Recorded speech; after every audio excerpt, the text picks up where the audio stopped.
बिस्मिल्लाहिर्रहमानिर्रहीम। अस्सलामु अलैकुम वरहमतुल्लाहि वबरकातुहू। सूरा बकरा का तारफ और अहम नकात यानी अहम अहकामात। ये कुरान पाक की सबसे लंबी सूरत है। इसकी आयात 67 से लेके 73 तक में उस गाय का वाकया मज़कूर है जिसे ज़िबा करने का हुक्म बनी इसराइल को दिया गया था। इसलिए इस सूरत का नाम सूरा बकरा है, क्योंकि बकरा अरबी में गाय को कहते हैं। सूरत का आगाज इस्लाम के बुनियादी अकायद यानी तौहीद, रसालत और आखिरत के बयान से हुआ है। इसी ज़िमन में इंसानों की 3 किस्में यानी मोमिन, काफिर और मुनाफिक बयान की गई हैं। फिर हजरत आदम अलैहिस्सलाम की तख्लीक का वाकया बयान फरमाया गया है ताकि इंसान को अपनी पैदाइश का मकसद मालूम हो। उसके बाद आयात के एक तवील सिलसिले में बुनियादी तौर पर खिताब यहूदियों से है जो बड़ी तादाद में मदीना मुनव्वरा के आसपास आबाद थे। उन पर अल्लाह सुब्हानहू तआला ने जो नेमतें नाजिल फरमाई और जिस तरह उन्होंने नाशुक्री और नाफरमानी से काम लिया उसका मुफस्सल बयान किया गया है। पहले पारे के तकरीबन आखिर में हजरत इब्राहिम अलैहिस्सलाम का तज़किरा है। इसलिए उन्हें न सिर्फ यहूदी और ईसाई बल्कि अरब के बुत परस्त भी अपना पेशवा मानते थे।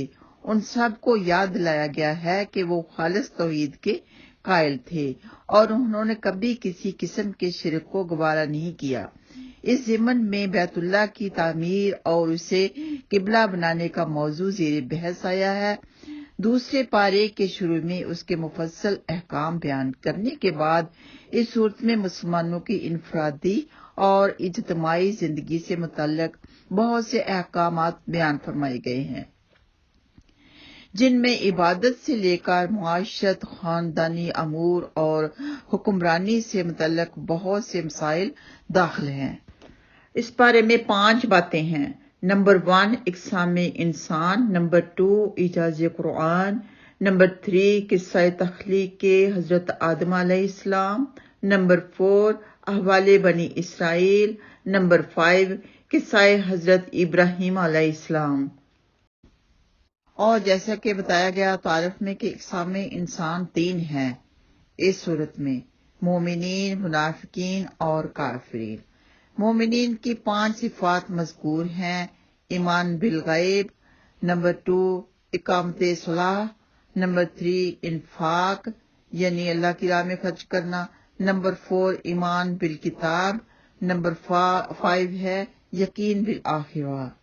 मुनाफिकीन की कई खसलतें मज़कूर हैं। झूठ, धोखा, अदम शऊर, कल्बी बीमारियां, सफाहत, अहकाम इलाही का इस्तिज़ा यानी मजाक करना, अहकाम इलाही का, अल्लाह के हुक्म का, फितना, फसाद, जहालत, जलालत और झूठ बोलना वगैरह, तज़ब्ज़ब वगैरह।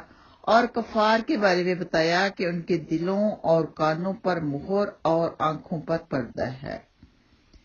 आगे नंबर 2 जो कि अजाज़ कुरान है, इसमें जिन सूरतों में कुरान की अजमत बयान हुई उनके शुरू में हरूफ मुक़त्ताअत हैं, ये बताने के लिए कि इन्हीं हरूफ से तुम्हारा कलाम भी बनता है और अल्लाह ताला का भी, मगर तुम लोग अल्लाह सुब्हानहू तआला के कलाम जैसा कलाम बनाने से आजिज हो।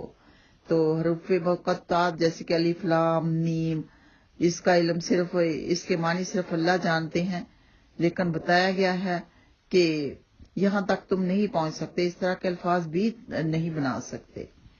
और जैसे कि नंबर 3 बताया गया किस्सा हजरत आदम अलैहिस्सलाम, इसमें बताया गया कि अल्लाह सुब्हानहू तआला का आदम अलैहिस्सलाम को खलीफा बनाना, फरिश्तों का इंसान को फसादी कहना, अल्लाह सुब्हानहू तआला का आदम अलैहिस्सलाम को इल्म देना, फरिश्तों का इकरार अदम इल्म करना, फरिश्तों से आदम अलैहिस्सलाम को सजदा करवाना, शैतान का इनकार करना, फिर मरदूद हो जाना, जन्नत में आदम और हव्वा अलैहिस्सलाम को शैतान का बहकाना और फिर इंसान को खिलाफत अर्ज अता होना। नंबर 4 यानी अहवाले बनी इसराइल, उनका कुफराने नेमत और अल्लाह सुब्हानहू तआला का उन पर लानत नाजिल करना। नंबर 5 किस्सा हजरत इब्राहिम अलैहिस्सलाम, खाना काबा की तामीर करना और फिर अल्लाह सुब्हानहू तआला से उसे कबूल करवाना और फिर तौबा और इस्तगफार करना। इंशाअल्लाह ताला दूसरे पारे के बारे में यानी दूसरे पारे के अहम नुकात यानी अहम अहकामात इंशाअल्लाह ताला दूसरी वीडियो में रिकॉर्ड करेंगे। आप अपना ख्याल रखिए, दुआओं में याद रखिए। जज़ाकुमुल्लाह खैर। अस्सलामु अलैकुम वरहमतुल्लाहि वबरकातुहू।